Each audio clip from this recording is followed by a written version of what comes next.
Ladies and gentlemen, please welcome the Vice Chairman, U.S. Transportation, Hospitality and Services Leader, TH&S Sector at Deloitte & Touche, Guy Langdon. Thank you very much, everybody. It's a real pleasure to be here today. I hope you're enjoying sunny San Diego as much as I am. I've got a great panel here today, and I'd really like to welcome three fantastic executives to the stage. They're leaders of brands. They've all achieved remarkable industry growth in their respective sectors.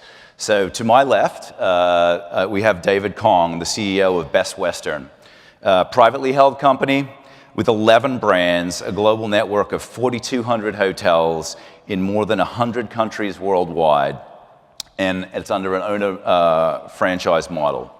To David's left, we have Chrissy Taylor, EVP and COO of Enterprise Holdings. For those of you that don't know, that is the world's largest car rental company as measured by both revenue and fleet, with over 10,000 neighborhood and airport locations. I also learned more than 2 million vehicles in their fleet in over 90 countries, operating under the Enterprise, Alamo, and National Car Rental brands. And then to the end of the stage, to the left here, Rob Graber, CEO of Agencia. So Agencia is a fast-growing travel platform for business travelers within the Expedia Group. It leverages integrated technology, significant inventory, and also mobile solutions. Agencia serves both small and mid-cap and multinational companies in over 60 countries. So as you can see, we've got some giants on the stage here, and they're going to share their perspectives with us today. Topic of today's panel is bigger better? And we're talking travel sector here, so I think I'm just going to start off with an easy warm-up question here. Being bigger for many people is better, but it comes with both advantages and disadvantages. David, I mentioned 4,200 locations in your business. Can you share with us the advantages and also perceived disadvantages of that scale? Sure. You know, with 4,200 locations and different product varieties, we bring more solutions to the table. So we build brand awareness, we build brand preference, and on top of it, it makes our salespeople more effective. So that's synergy that you created. It makes the loyalty program more powerful because you're offering more earnings and redemption options. That's great. It also creates cost efficiencies because you can afford to do more. You can invest more in sales and marketing and technology, and all that creates competitive advantages. And if you think about the industry today, one of the biggest challenges that we have is the ever-rising distribution cost. And when you are bigger, you have better leverage in negotiating more favorable commercial terms. So having scale brings about tremendous competitive advantages. But if you grew through merger acquisition, you definitely would have some challenges as well, because you would have to assimilate and integrate the brand that you've bought, and sometimes it creates cultural issues, there are system integration issues, and people issues, so it definitely has some disadvantages as well. Right, so that's a great segue. Chrissy, you've been through M&A transactions. Talk to me about the advantages of scale and also some of the challenges as well. Yep. So in 1957, my grandfather, Jack, founded our business in the lower level of a Cadillac dealership with 7 cars. And through our 61-year history, his philosophy was always, it's not about being the biggest, but it's about being the best. And so fast forward today, as you said, we have a fleet of 2 million vehicles, 10,000 locations. And so I'm really sorry, Jack, we totally screwed up the big thing. But you know what that does for us today, and that really all of that organic growth with a very large M&A acquisition in there, is it gives us access to global and diverse customers. And so our global network is very, very powerful. So we're in China, we're in Australia, and so that diverse customer base gives us the fundamentals or the foundation to then grow.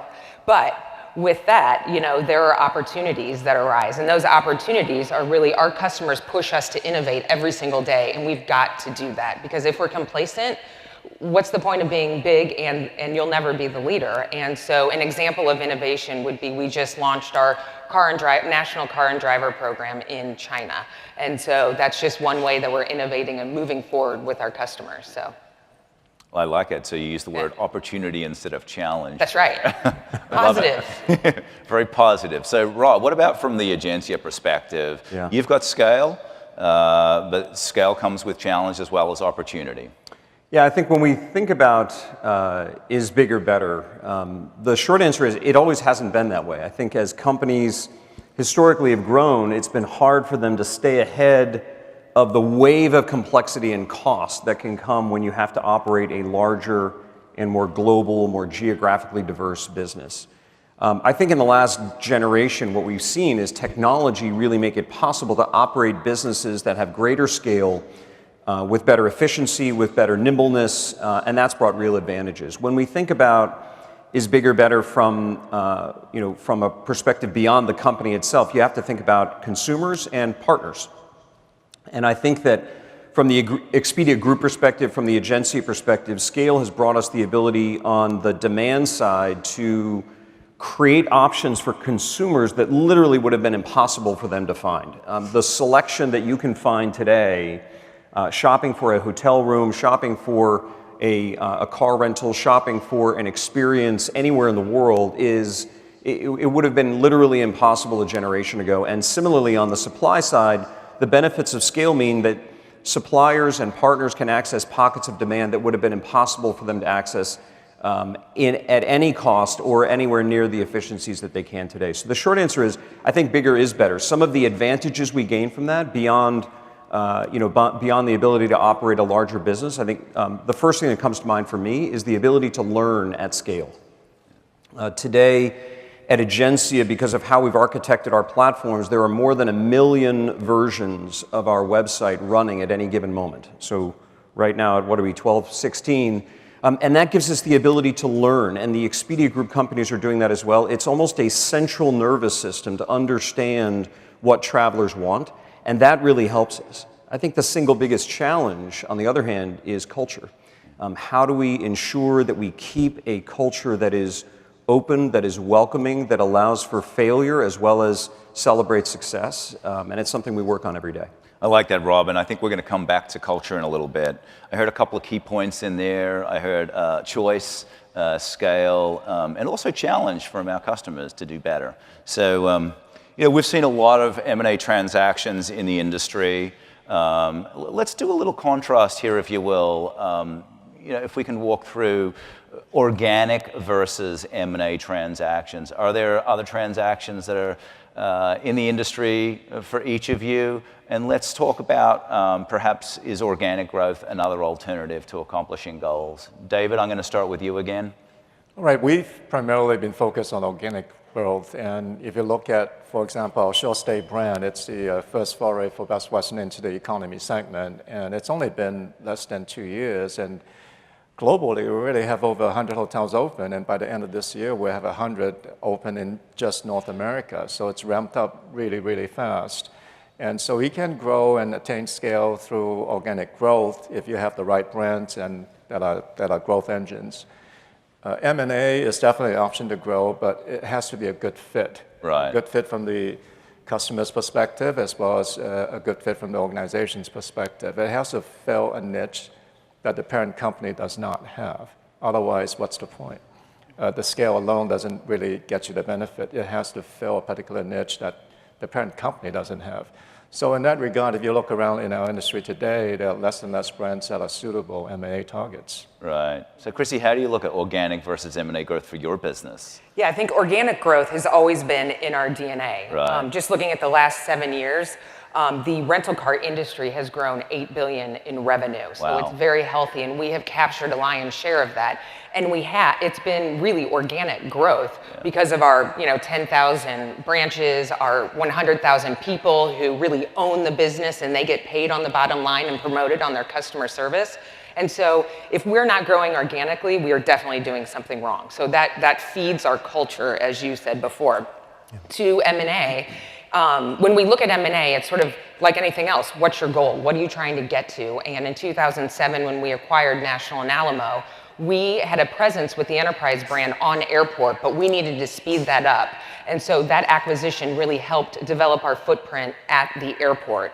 And as we look at M&A going forward, I think it's not about just purchasing rental car companies. It's about what's the technology company do we need? What other mobility service do we need that maybe we don't want to start from scratch? Right. And you also brought up a point maybe earlier that it's also about partnerships. Yeah. So what is your total growth portfolio look like from right. M&A to partnership to investment to organic? That's a great point. Yeah. Alliances and partnerships are integral to growth. So Rob, do you have a different lens on that from an Agencia perspective?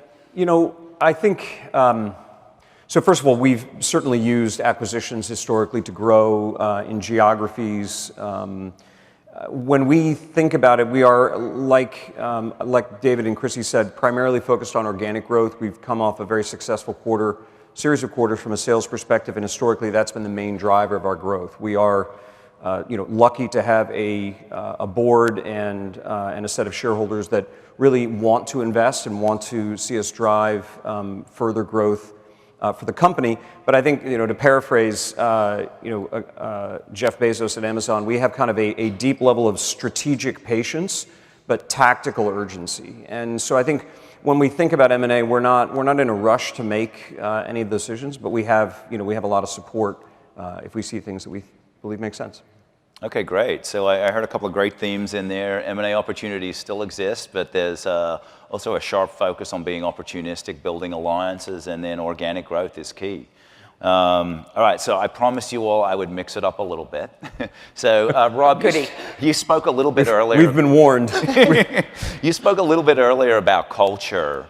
And I just want to understand culture from the perspective, we've got 3 different businesses here, different ownership models, and in different segments of the travel community. How important is culture, especially in a world where we're growing? We're doing it organically, we're doing it through M&A, and we're doing it through forming partnerships and alliances. Talk to me a little bit about culture from your perspective. Yeah, I think there was a great quote that we were talking about backstage, that culture eats strategy for breakfast. And we're right before lunch. This is a metaphor, but, so there's plenty of food. Don't worry. The point is that the strategies that we all employ are relatively transparent. We talk about that on our earnings calls. We talk about them with our partners and with our clients and so forth. And how we execute together as teams is absolutely critical. And it can go to a place where you print up the posters, you put them on the wall, you talk about it in the town halls, and you're done. You've checked the box. But all of that is undone in an instant. The first time somebody brings you a challenge and a failure, and you jump down their throat.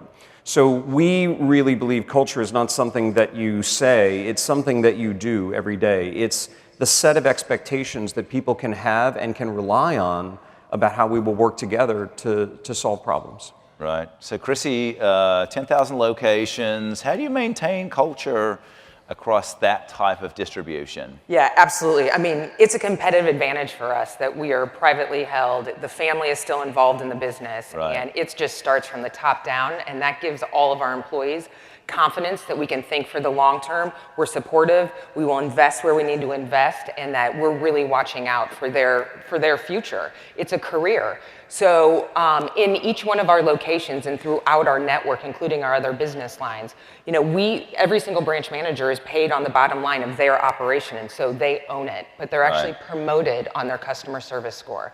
And so there's a balance about, hey, I've got to treat this customer really well, but I still need to grow this business. And you've got to do all of these things in combination, and when you do it right, that employee is really, really successful, and they want to move up the ladder. And it's so powerful, those little nuances that we have in our organization. So you've managed to build a huge corporate culture from family values in some respects. Absolutely. All right, so David, from your perspective, I believe you've been CEO since 2004, which makes you one of the longest standing CEOs in the hospitality sector. I hope that doesn't mean I'm old and irrelevant. No, we want to understand. So a lot of people say culture drives from the top, and I spoke to one of your key executives earlier, Dorothy, this morning, and we're talking about the culture of Best Western, and it's important. Some of that comes from the top. Oh, absolutely. We have a company vision statement that says lead the industry in superior customer care. And if you look at that statement, it uses the words like lead and superior, clearly indicates that the company wants to differentiate along the lines of customer care. And it's important that the leader models that behavior, and then it flows down from there. I really like everything that Rob and Chrissy had said, and I would just add one more to Rob's comment. Talk about Jeff Bezos. Here's a guy that says, disagree and commit, right? Because you think about how many decisions must flow through him, and yet he consciously makes a decision that I don't have to agree with everything, I can disagree, but I commit. So he gives a famous example of Manchester by the Sea, that movie. When Amazon Studio first expressed interest in that movie, Jeff Bezos was dead set against it, but he listened to the team, and then he went ahead and invested in that movie, and that put Amazon Studio on the map.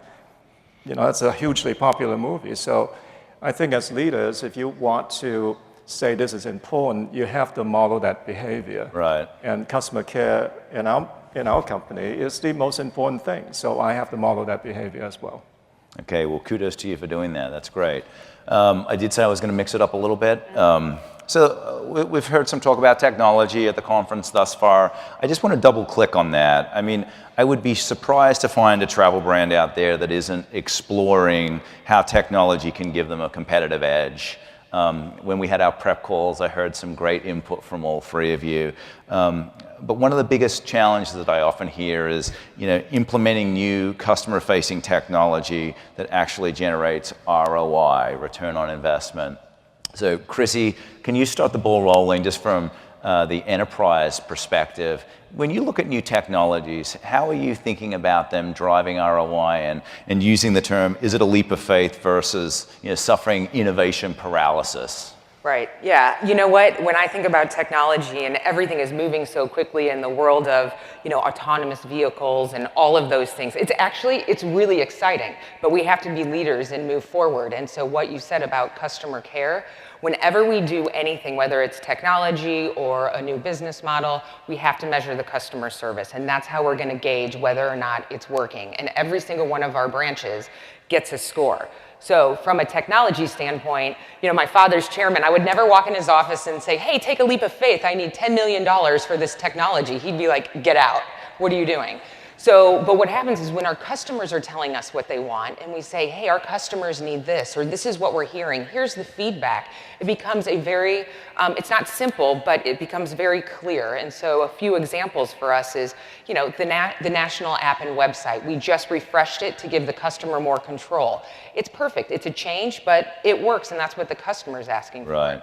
On the enterprise side, we actually completely evolved how you walk into the rental branch, and we have a tablet-based rental transaction. We call it the launch pad. Instead of coming up to a rental counter, our employees should meet you with that tablet so that you can be out in the parking lot. You could be at a body shop. You could be at a corporate account or somebody's corporate campus renting that vehicle. So all of a sudden, it's not just about that branch. Our footprint just got really big, but that takes some operational and technology processes to be put in place to make that work. So but you're listening it's to your exciting. customer. Yeah. Great. So, Rob, many would say that you're in a technology business in some respects. Talk to me about technology, the investment that the Expedias of the world can invest is much greater than other market participants. How do you look at technology? Well, I think Chrissy made a really good point. I think if you look at the founding of Expedia, it was really around a moment in time when you could take what had been previously technology that was special, that was only available to the agent who could speak green screen GDS, and I could ask for a show of hands who's right, but it's a language, and like the agents, being, or a flight attendant being able to now walk through a cabin or through a retail point of presence with technology that before had been reserved and private, Expedia really started by turning the monitor around and saying, let's work through this together, or you can work through it yourself. The ability to invest, I think, comes from thinking about the business as a platform. So each element, each addition, each optimization to the platform helps our customer service consultants to be more effective. It helps our travelers and travel arrangers be more effective. It helps our travel managers and their constituents be more effective. So I think that we don't think as much about ROI, not because we're not grounded in what we are investing in and what we are yielding from it, but I'll give one simple example. Every day I receive a summary of all of the customer feedback that has been left in all of the languages on every point of experience we have everywhere in the world. And it's translated in it doesn't just go to me. I mean, what am I going to do with that? Like, I can't fix the bugs in the hotel path if there are any, and I can't help a customer service agent resolve an issue if they have one that they've gotten into trouble on. But it goes to all of the relevant teams across the company who act on it right away. And so technology doesn't make you perfect. It makes you more responsive and more aware to your environment so that you can be responsive in the right ways. Right. So David, I want to acknowledge that, but come back to it in a moment. I know you've been investing into some interesting technologies at Best Western. Can you share just a couple of them with us that you're excited about? Yeah. First of all, I think the technology investment, like any other investment, must start with the customer. It is what's important to them. So, for example, if the customer expectation has been raised because they've just shopped on Amazon.com or they just shopped on the mobile site of Amazon, we have to meet that expectation because now that's a new standard. So we've invested heavily in how we empower people to book with us anytime, any place, anywhere they want. And the screen design is totally responsive. It doesn't matter what device they use. They can use a phone or iPad or laptop or whatever. We optimize the screen display for that purpose. Some of the more interesting things that we have done that have gotten good recognition for us, like Fast Company recognized Best Western as one of the top most innovative companies in the world for the use of AI, artificial intelligence, and also augmented reality. AR. And AR, and virtual reality. And it's for our effort in being the first hotel company to feature virtual reality for every one of our North American hotels. We actually use an avatar for our front desk training. You think about how much the guest expectation has changed and how much they expect from the hotel today. We have to train our front desk clerk to be responsive. So we use an avatar to do role playing to train our front desk. And now we're partnering with IBM Watson to test, to use the Watson to do artificial intelligence and helping people plan their vacation. Wow. So I'm absolutely delighted to hear that, and I'm going to try some of the VR and AR functionality that you have. You know, we're running short on time. I've probably got 4 pages more of questions.